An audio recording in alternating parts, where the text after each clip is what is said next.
अस्सलाम वालेकुम, हाजिर हूँ माजिन कंस्ट्रक्शन आइडियाज़ की एक और नई इन्फॉर्मेटिव वीडियो के साथ। आपकी दीवारों में अक्सर छत और जो दीवार होती है उसके दरमियान में कुछ इस तरह के क्रैक्स आ जाते हैं। ये क्रैक्स क्यों आते हैं और इसकी क्या वजह है और इसके नुकसानात क्या-क्या होते हैं? इस तरह के क्रैक्स जो है इनको कहा जाता है cracks between roof and walls. बिल्कुल एक ईंटों का जो रद्दा होता है छत के दरमियान में और दीवार के दरमियान में, कभी-कभी उसमें इस तरह के क्रैक्स आ जाते हैं और कभी-कभी बिल्कुल छत के साथ ये वाले क्रैक्स आ जाते हैं। ऐसे क्रैक्स पड़ने से क्या-क्या नुकसानात होते हैं, इसमें इस वीडियो को आज डिस्कस करेंगे।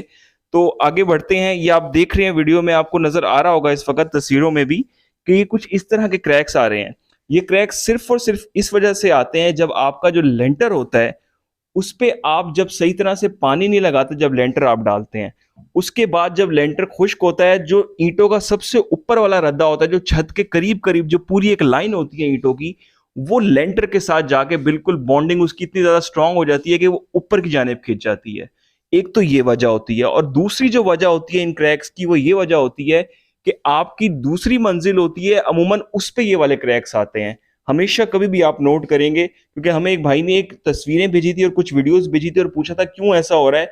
उनकी दूसरी मंजिल थी, उन्होंने जो छत पे आप चार दीवारी बनाते हैं या पर्दे कहते हैं जिसे बनेरे कहते हैं आप, ऊपर एक पर्दा होता है 5-5 फुट का रखते हैं कुछ लोग, 3-3 4-4 फुट का, कुछ 6-6 फुट का ऊंचा रखते हैं छत पे। अगर आप वो पर्दे नहीं बनाते तो फिर भी ये वाला मसला आता है। इसमें इतनी कोई घबराने वाली बात नहीं है। अगर तो आपके इस तरह के क्रैक्स आ जाएँ तो आप छत पे अपने बनेरे या जो पर्दे होते हैं चारों तरफ छत पे, वो बना लें, तो ये क्रैक्स जो है ना वक़्तन-फ़वक़्तन ख़त्म होते जाएँगे आपके। जो बिल्कुल या तो छत के साथ आ जाते हैं आपके, या बिल्कुल ही जो है वो छत से थोड़ा-सा नीचे आके ईंटों का जो पहला रद्दा होता है वो उधर आ जाते हैं क्रैक्स, और ईंटें जो हैं वो बिल्कुल लेंटर के साथ आपकी, जिसको कहते हैं, चिपक जाती हैं बिल्कुल उसके साथ ही। तो ये वाला मसला अक्सर लोगों को बहुत ज़्यादा दरपेश होता है।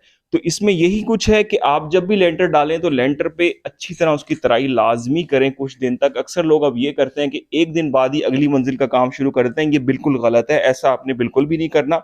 और दूसरी चीज़ ये है कि ये वाले क्रैक्स इसलिए भी आते हैं कि ऊपर आपकी छत पे दीवारें नहीं बनी हुई होती, उस पे कोई लोड नहीं होता। जब आप लोड डालेंगे, जब दीवारें, जो बनेरे होते हैं, पर्दे होते हैं, वो बनाएँगे, तो ये क्रैक्स खुद ब खुद खत्म होते जाएँगे और इन पे दबाव पड़ेगा छत पे ऊपर से, तो फिर इस तरह की सूरत हाल होगी कि क्रैक्स आपके आहिस्ता-आहिस्ता खुद ही गायब होना शुरू हो जाएँगे आराम से। तो ये थी हमारी आज की इन्फॉर्मेटिव वीडियो आपके लिए कि अगर इस तरह के क्रैक्स आ जाएँ तो इसमें कोई इतनी परेशानी वाली बात नहीं है। लेंटर में से पानी भी नीचे की जानिब नहीं आता, कोई इस तरह की सूरत हाल नहीं होती। तो आपने या तो पर्दे बना लेने हैं या लेंटर डालते हुए लेंटर की तराई बहुत अच्छे से करनी है। अब तक के लिए इतना ही। अल्लाह हाफ़िज़।